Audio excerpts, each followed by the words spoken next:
السلام عليكم. إذا كنت من محبي المنتخب الجزائري فأدعوك للاشتراك في القناة ليصلك كل جديد.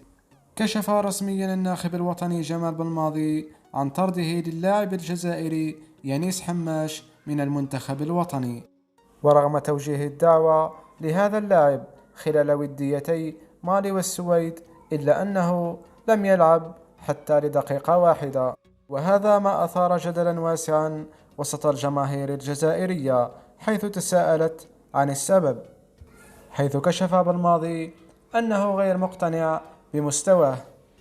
وتكرر السيناريو في المعسكر الجاري، حيث تجنب بالماضي الاعتماد عليه رغم أنه كان عالما بضرورة تسريحه بعد اللقاء الأول، مما يؤكد أنه غير مقتنع تماما بمستواه.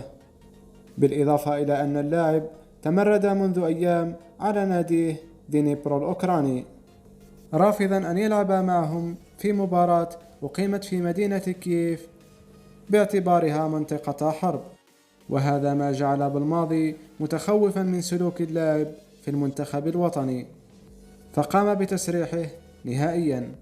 في نهاية الفيديو شاركونا بآرائكم في التعليقات.